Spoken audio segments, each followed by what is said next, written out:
네, 비전을 보다라는 말씀의 제목으로 우리 하나님의 말씀 같이 나누도록 하겠습니다.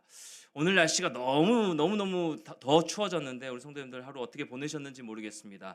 이제 어느덧 겨울이 되었지만 올해 저는 유난히 이 가을이 너무너무 아름답게 느껴졌습니다. 우리 성도님들 가을 어떻게 보내셨는지 모르겠습니다.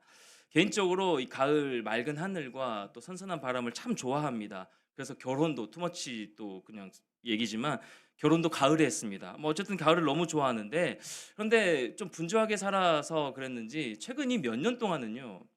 가을이 너무 짧게 느껴지는 거예요. 그냥 하루 만에 지나가고 그래서 제대로 느껴보지도 못하고 바로 겨울이 온 것 같은 '가을이 이렇게 짧아졌나.'라고 생각이 들 정도로 뭐 그런 시기들을 보냈습니다. 하지만 올해는요. 하늘도 공기도 바람도 제가 좋아하는 그 가을이 얼마나 아름다웠는지 정말 많이 누리고 느꼈습니다. 그래서 이 주변 동역자들에게 이제 사무실에서 한번 물어봤죠. 동일하게 이제 느끼고 있을 줄 알고. 올해 가을 정말 길지 않았어요. 너무 아름답지 않았습니까, 가을? 그러니까 이 동역자들이 뭐라고 대답을 하셨을까요? 하나같이 "길긴 뭐가 길어요." 저한테 원망하는 눈빛을 보면서 "목사님 길긴 뭐가 길어요. 며칠 만에 지나갔는데." 뭐 이런 얘기를 하는 겁니다. 그래서 이 말을 들은 순간 저는 너무 당황스러운 겁니다. 분명 저는 길게 느껴졌거든요. 너무 아름다운 가을이었거든요. 근데 다른 동역자들은 사람들은 짧게 느껴졌다라고 말을 하니까 이 말을 들으면서 문득 이런 생각이 들더라고요. 아, 지금 내가 처한 상황과 또 상태와 이 마음과 그리고 내가 무엇을 바라보느냐에 따라서 같은 계절도 전혀 다르게 느낄 수 있겠구나라는 생각이 제 마음 가운데 좀 들었습니다. 성도님들, 신앙도 마찬가지입니다. 같은 상황이어도요. 같은 문제여도요. 같은 어떤 모습 가운데서도 우리가 그 상황 가운데 방금 찬양했듯이 무엇을 바라보느냐에 따라서 전혀 다른 해석이 가능하게 되는 겁니다. 전혀 다른 모습으로 살아갈 수 있게 된다라는 것입니다. 우리의 삶을 돌아보면 우리의 삶은 여유롭기보다는 늘 분주합니다. 늘 뭔가에 쫓기듯 살아갑니다. 그래서 마음은 늘 불안정할 때가 참 많이 있고요. 미래는 불확실한 가운데 우리 마음 가운데 늘 근심 걱정을 달고 살아갈 때가 많이 있습니다. 그래서 피곤함과 두려움과 걱정과 근심이 마음에 붙어 다니는 것이 우리에게 너무 자연스러운 현상입니다. 그런 일입니다. 오늘 본문의 이 느헤미야의 시대 백성 이스라엘 백성들도 마찬가지였습니다. 예루살렘 성은 무너져 있었고요. 백성들은 절망 중에 있었습니다. 그들의 반응은 어쩌면 너무나 당연한 인간적인 반응이었습니다. 불확실함, 마음 가운데 불안정함. 하지만 사랑하는 성도 여러분, 그리스도인은 당연한 반응을 넘어 세상 사람들과 똑같은 당연한 반응을 넘어 우리 그리스도인들은 믿음의 반응으로 삶을 해석하고 살아가야 하는 존재들입니다. 그렇다면 우리에게 때때로 찾아오는 이 두려움과 불안정함을 이겨낼 수 있는 그 믿음의 근거, 원동력, 중심은 무엇이 될 수 있을까요? 그것이 바로 하나님의 꿈, 하나님의 비전입니다. 우리의 두려운 모든 삶을 이겨낼 수 있는, 극복할 수 있는 원동력, 그 마음의 중심, 믿음의 중심이 바로 이 하나님의 꿈, 하나님의 비전이라는 것입니다. 이 비전은 라틴어 비지오라는 단어에서 나온 말입니다. 원뜻은 보다라는 뜻인데 중요한 것은요. 내가 보는 것이 아니라 누구의 시선으로 무엇을 바라보느냐, 그게 중요한 겁니다. 비전의 주체는 내가 아닌, 우리가 아닌 하나님이십니다. 비전의 주체가 하나님이십니다. 오늘 본문 속의 이 느헤미야가 바로 하나님이 바라보시는 것을 함께 바라보았던 사람이고 하나님의 꿈을 함께 품은 사람이 바로 이 느헤미야였습니다. 여러분, 오늘 읽은 본문을 보시면 느헤미야는 하나님을 통하여서 예루살렘의 참혹한 소식을 듣습니다. 1장 3절 말씀을 우리 같이 한번 성경을 보시면서 읽도록 하겠습니다. 1장 3절 말씀입니다. 우리 같이 한번 읽을까요? 시작. 그들이 내게 이르되 사로잡힘을 면하고 남아있는 자들이 그 지방 거기에서 큰 환난을 당하고 능욕을 받으며 예루살렘 성은 허물어지고 성문들은 불탔다 하는지라. 여러분, 이 소식을 하나님을 통해서 들은 겁니다. 그런데 이 소식은 그냥 지나칠 수 있었던 정보에 불과할 수 있었습니다. 아, 안타깝네. 안타까운 상황이네. 안타까운 현실을 맞이하고 있네. 그런데 어쩌지? 그냥 끝낼 수도 있었던 그 소식이었습니다. 그런데 느헤미야는 그냥 끝내지 않았습니다. 느헤미야는 달랐습니다. 그의 마음 깊은 곳에 예루살렘을 향한 특별한 관심이 자리 잡고 있었습니다. 이 관심에 대해서, 이 느헤미야의 깊은 부담스러운 관심에 대해서 성경은 이렇게 말합니다. 한 장 넘기셔서요. 2장 12절 말씀을 한번 보겠습니다. 2장 12절 말씀 시작 부분을 같이 한번 읽겠습니다. 시작. 내 하나님께서 예루살렘을 위해 무엇을 할 것인지 내 마음에 주신 것을 내가 아무에게도 말하지 아니하고 밤에 일어나 몇몇 사람과 함께 나갈새 내가 탄 짐승 외에는 다른 짐승이 없더라. 그 시작 부분에 보시면 뭐라고 기록하고 있습니까? 내 하나님께서 예루살렘을 위해 무엇을 할 것인지 누구의 마음에요? 느헤미야. 내 자신, 내 마음에 주신 것. 누가 주신 것입니까? 하나님이 주신 것이라고 성경은 표현하고 있습니다. 즉, 이 느헤미야의 관심은 하나님이 주신 관심, 하나님의 꿈을 향한 마음이었습니다. 그래서 그는 이 마음을 부여잡고 예루살렘을 향하여 울며 금식하며 기도하기 시작한 겁니다. 1장 4절 말씀.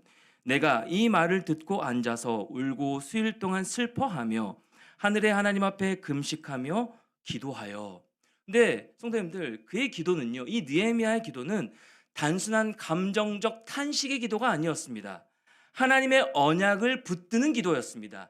느헤미야의 기도는 하나님의 언약을 붙드는 기도였습니다. 증거가 8절 9절에 나오는데요. 제가 읽겠습니다. 1장 8절 9절 말씀, 8절부터입니다. 옛적에 주께서 주의 종 모세에게 명령하여 이르시되 만일 너희가 범죄하면 내가 너희를 여러 나라 가운데 흩을 것이요. 9절 함께 읽겠습니다. 만일 내게로 돌아와 내 계명을 지켜 행하면 너희 쫓긴 자가 하늘 끝에 있을지라도 내가 거기서부터 그들을 모아 내 이름을 두려고 택한 곳에 돌아오게 하리라 하신 말씀을 이제 청하건대 기억하옵소서. 하나님 언약의 말씀이거든요. 신명기 30장에도 기록하고 있는 언약입니다. 이러한 느헤미야의 기도에 대해서 신학자 매튜 헬리는요, 이렇게 설명합니다. 느헤미야의 애통과 기도는 단순한 감정이 아니라 하나님이 주신 거룩한 부담이었다. 느헤미야의 모든 개혁의 시작은 하나님이 마음에 주신 언약적 비전에서 출발했다. 그러니까 느헤미야의 기도는 다시 한번 말씀드리면 감정적인 내 마음을 호소하는 그 기도에 그친 것이 아니라 하나님의 언약의 말씀을 붙들고 하나님께서 말씀하신 그 언약적 비전을 붙드는 기도였다라는 것입니다. 사랑하는 성도 여러분, 우리에게도 오늘 이 저녁에 이 시간 가운데 나의 기도 제목을 넘어서 하나님이 비전을 품은, 하나님의 비전의 그 기도 제목을 품은 그 기도가 터져 나오는 시간 되기를 간절히 소망합니다. 자, 느헤미야가 슬피 울며 기도하는 가운데 한 가지 놀라운 일이 일어납니다. 그가 왕의 신임을 얻어 술관원이 된 것입니다. 여러분, 술관원은요, 요즘으로 말하면 대통령 비서실장 정도 되는 자리입니다. 핵심 직책에 오르게 된 것이죠. 근데 느헤미야가 이 자리를 구한 적이 없습니다. 우리는 그렇게 기도할 때가 참 많지 않습니까? 우리 자녀, 하나님 제가 높은 곳에 올라가서 하나님의 영광을 드러낼 수 있도록 인도하여 주셔서. 근데 느헤미야는 이렇게 기도한 적이 없어요. 자신의 능력으로 올라갈 수 있는 위치도 아니었습니다. 포로 출신이었어요. 그래서 포로 출신에게는 거의 불가능한 위치입니다. 그런 자리입니다. 그런데 하나님은요, 느헤미야에게 맡기실 일을 위하여 그 필요한 자리를 먼저 준비해 놓으신 것입니다. 그래서 그에게 그 자리에 올라가게 하신 것이죠. 그래서 성경은요, 그의 이 성공 자체, 이 자리에 올랐다라는 것을 강조하지 않습니다. 축하하지도 않습니다. 왜요? 그 자리는 목적이 아니라 하나님의 비전을 이루는 과정이었기 때문에 그렇습니다. 느헤미야는 왕의 술관원이 되어서 결국 이 아닥사스다 왕의 전폭적인 지원을 받으며 예루살렘으로 돌아옵니다. 하나님의 비전은 느헤미야를 140여 년 동안 무너져 있던 그 성벽을 며칠 만에요? 52일 만에 재건하는 자리까지 이끄신 것입니다. 무엇이요? 하나님의 비전이요. 그 모든 일은 이 예배의 회복이라는 하나님의 비전, 그 꿈을 이루기 위한 하나님의 일하심이었습니다. 느헤미야를 통하여서요. 사랑하는 성도님들, 우리는 매일 지금 그 매일 성경을 통하여서 느헤미야서를 묵상하고 있습니다. 저는 이번에 이 느헤미야 말씀을 묵상하면서 하나님의 비전을 함께 바라보는 것이 얼마나 중요한지를 다시금 깨닫게 되는 시간입니다. 사실 3년여 전에 제가 이제 청년 사역을 할 때 우리 청년들과 함께 이 말씀 전체를 쭉 훑었던, 설교하면서 같이 말씀을 나눴던 본문이 바로 이 느헤미야 말씀이거든요. 물론 그때도 너무 도전을 받고 은혜를 받았습니다. 우리 청년들 어땠는지 모르겠지만 저는 이 느헤미야 말씀을 준비하면서 너무너무 큰 회복과 은혜를 함께 누렸습니다. 그런데 그때도 은혜가 됐었지만 이번에 이 느헤미야 말씀을 전체 다시 한번 훑어보고 묵상하는 가운데 더 큰 은혜와 도전을 주시더라고요. 예루살렘의 예배 회복은 예루살렘의 회복은 능력 있는 사람이 있어서 이루어진 일이 아닙니다. 느헤미야가 능력이 있어서 그를 통하여서 하나님께 사용하셔서 회복을 시키시는, 이루어지는 그 과정이 아니었다라는 겁니다. 하나님이 꿈을 주셨고 느헤미야는 그 하나님의 꿈, 비전을 바라보며 기도하였고, 또 혼자 이룬 것이 아니라 동역자들이 함께, 3장에서 동역자들이 함께 일어나 그 비전을 붙들었기에 결국 예배의 회복이라는 이 열매로 이어진 것입니다. 그래서 아직 매일 성경 묵상하는 그 본문은 아니지만 12장에 보면요, 43절에 뭐라고 기록하고 있냐면 이 백성들이 심히 즐거워하여라고 기록하고 있습니다. 이 성벽 봉헌식을 올리면서요, 하나님께서 이들에게, 여호와께서 그들에게 즐거워하게 하셨음이라라고 기록하고 있는 이 말씀을 보면서 그들이 어떤 모습이었을까? 다다음 제가 수요배 이 본문을 가지고 설교하려고 지금 준비를 하고 있는데, 그들이 심히 즐거워했다는 이 모습이 어떤 모습이었을까? 무너졌던 성벽이 다시 한번 재건되고 주께서 이루셨음을, 우리를 통해서 이루셨음을 바라보면서 그 하나님의 일하심을 바라보면서 그들이 심히 즐거워했던 이 표현이 도대체 어떤 모습이었을까? 어떤 표정이었을까? 저도 느끼고 싶더라고요. 근데 이 심히 즐거워하게 하신 것이 본인이 의지적으로 한 것이 아니라 하나님께서 그들을 즐거워하게 하셨음이라 성경 그렇게 기록하고 있습니다. 이 구절을 보면서 얼마나 가슴이 뛰던지요. 이 느헤미야 말씀을 다시 한번 묵상하면서 얼마나 내 마음 가운데 회복이 일어나던지요. 이 회복의 스토리가 저 개인뿐만 아니라 우리 성도님들 각 가정들 가운데, 성도님들 개인의 마음 가운데, 특별히 우리 교회를 향한 이 회복을 기대하는 마음으로 이어지게 해 주시더라고요. 사랑하는 성도 여러분, 우리 모두는 회복을 다 구하고 있습니다. 저마다 다 회복이 필요한 영역들이 있으실 겁니다. 건강에 문제가 있을 거고요. 또 경제적인 문제가 있으실 겁니다. 그 회복을 구하시는 성도님들 계실 겁니다. 또 관계, 쉽지 않죠. 관계의 회복을 구하시는 성도님들 있으실 것이고, 가정의 깨어진 모습을 바라보시면서 그 간절한 회복을 구하시는 분들도 계실 것입니다. 신앙의 회복 등등등, 누구에게나 회복이 필요한 영역이 있습니다. 그런데요, 이 회복을 어떻게 이루시려고 애쓰며 나아가고 있으신가요? 이 말씀을 통하여서 저에게 다시 한번 회복의 이 은혜와 그 심히 즐거워하기, 그 은혜를 제가 다시 한번 누리길 원합니다라고 기도하는 가운데 하나님께서 주시는 마음은, 확신은, 이 회복을 이루는 것은 결국 하나님의 말씀입니다. 말씀을 보고 그 말씀 가운데 내가 하나님이 일하신 그 과정 가운데 내가 투영되어져서 그 말씀이 나의 말씀이 될 때 우리의 갈급한 심령이 회복되고 다시 일어서게 됨을 제가 경험하고 있는 겁니다. 하나님이 이루시는 겁니다. 회복은 주체가 하나님이십니다. 말씀을 붙들고 기도하시는 가운데 우리 성도님들 모두에게도 그 간절한 기도를 들으시고 회복의 은혜를 부어주시기를 간절히 소망합니다. 그런데요, 이 회복된 이후에요, 우리가 어떤 간절한 문제가 기도했을 때, 또 어떤 도움을 통하여서, 하나님의 인도하심을 통하여서 회복이 이루어지고 난 그 다음에요, 괜찮으시던가요? 계속 평안하시던가요? 그렇지 않죠. 또 다른 문제가 나에게 찾아옵니다. 또 부대끼는 상황이 나에게 찾아온다라는 것이죠. 많이들 경험하지 않으십니까? 죄로 인해 깨어진 이 시대를 살아가는 동안 우리에게 끊임없이 일어나는 상황입니다. 그렇다고 한다면 사랑하는 성도 여러분, 우리는 어떤 상황에서도 아까 찬양했듯이 굳건하게 믿음으로 설 수 있게 하는 그 동력을 붙드는 것이 너무너무 중요합니다. 그것이 바로 소두에 말씀드린 하나님의 꿈, 비전입니다. 그래서 이 비전을 붙들고 나아가는 것이 너무 중요하다는 거예요. 이 하나님의 비전을 함께 바라보는 것이 우리의 삶에 너무 중요하다라는 것입니다. 나에게 당면한 문제에만 머물러 있지 않고 그 상황만 바라보면서 아파하고 그냥 주저앉아 있는 것이 아니라 하나님이 주시는 꿈을 함께 보는 겁니다. 물론 녹록치 않은 삶입니다. 현실적으로 버거운 문제 앞에서 하나님의 비전을 바라본다? 하나님의 꿈을 꾸며 함께 걸어간다? 내가 지금 당장 경제적인 문제 가운데 힘들어하고 있는데, 내가 지금 깨어진 관계 앞에서 너무너무 지쳐있고 힘들어하고 있는데 하나님의 꿈을 꾸면서 비현실적인 이상적인 모습만 바라보고 살아간다? 그거 쉽지 않은 삶인 거 너무 잘 알고 있습니다. 동떨어지는 것 같고 사치스러운 일인 것 같고 내 안에 쉽지 않은 거 너무너무 잘 압니다. 저도 마찬가지입니다. 저도 그렇게 쉽지 않은 것, 그런 모습으로 살아가고 있습니다. 하지만 계속해서 나는 이런 상황이니까, 나는 이런 사람이니까, 나는 연약한 사람이니까, 나는 지금 이런 문제 앞에 직면하고 있으니까, 나는 일어설 수 없는 이런 상황 앞에 내가 무너져 있으니까, 나는 지금 너무 힘드니까, 여러분, 이런 생각만 갖춰서 우리 포기하고 그냥 주저앉으시겠습니까?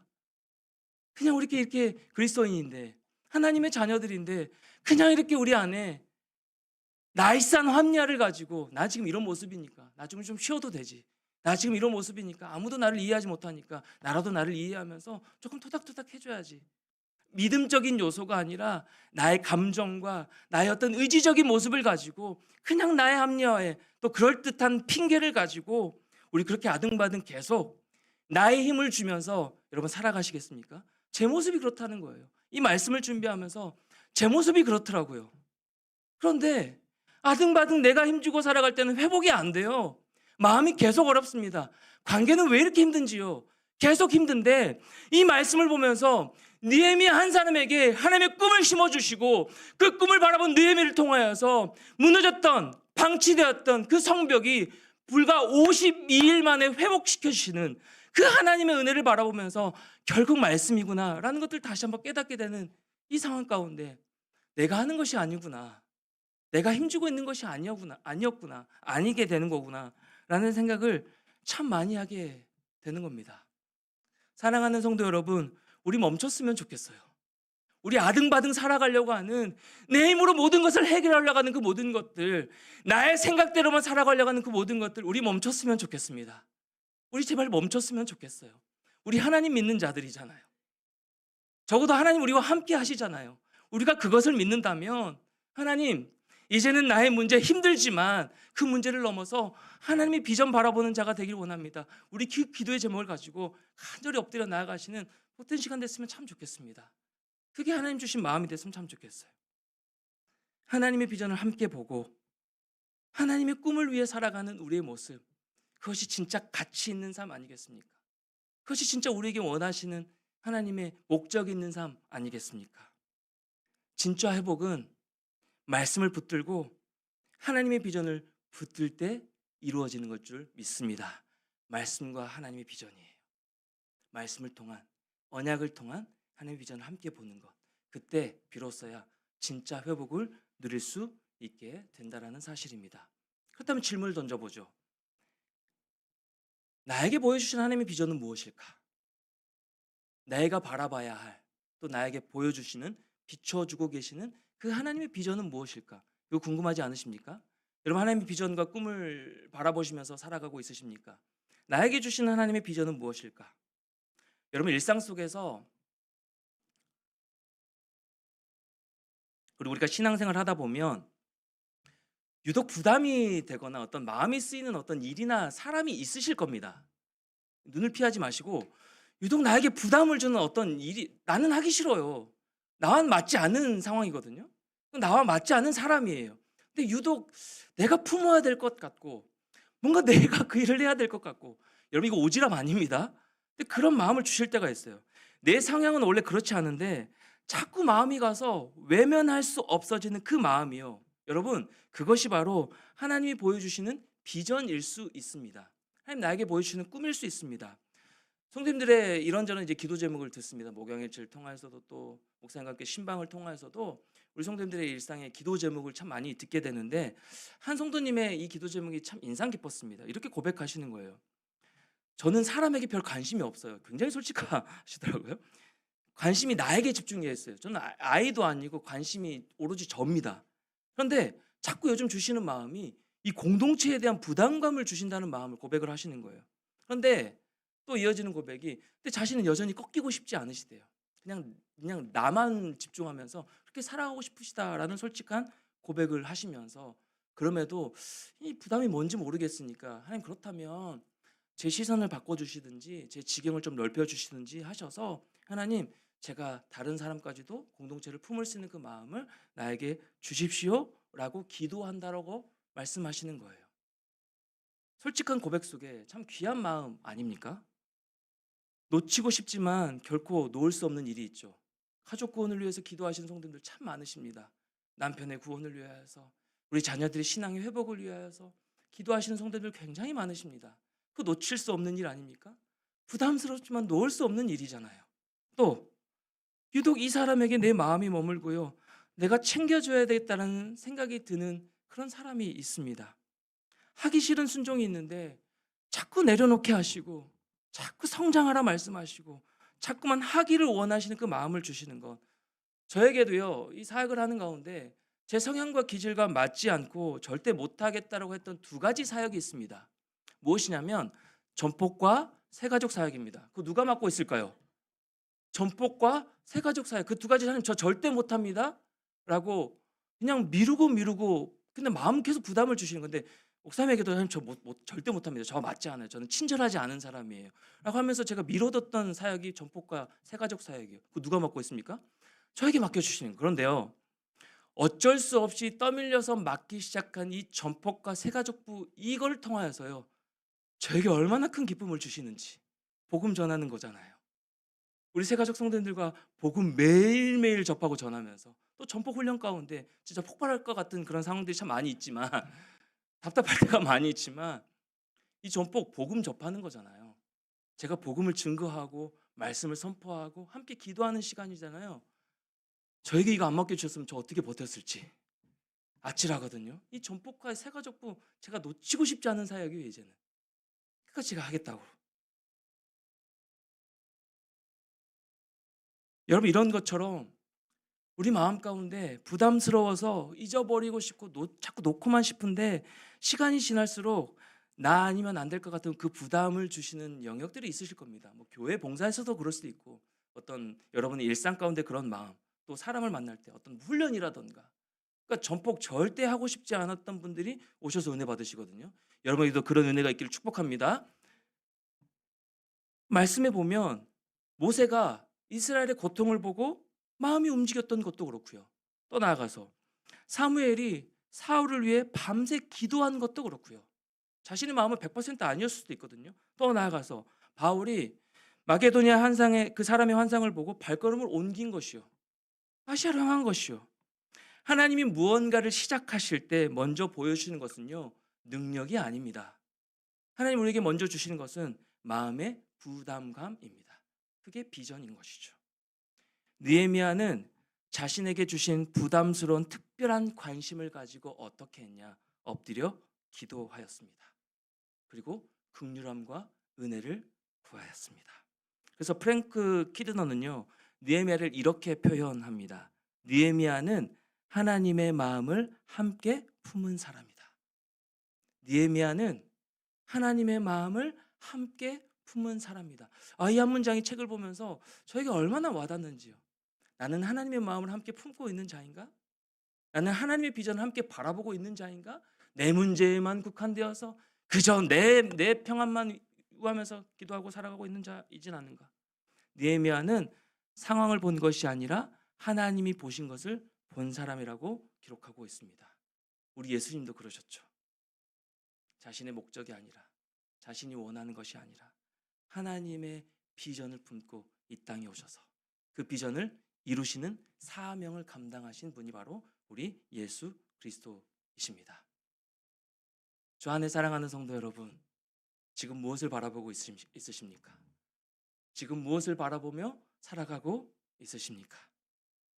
여전히 나의 만족이라면, 여전히 나의 문제라면, 여전히 나의 회복만을 바라보고 있으시다면, 그리고 삶이 너무 힘들어서 고되기만 하시다면 우리의 삶의 현실만을 볼 때 그 하나님의 비전을 함께 바라보며 살아가는 건 쉽지 않지만 오늘 이 시간 우리가 기도하는 가운데 그것을 넘어 하나님이 저와 여러분에게 보여주신 그 비전을 바라보는 시간 되시기를 간절히 소망합니다.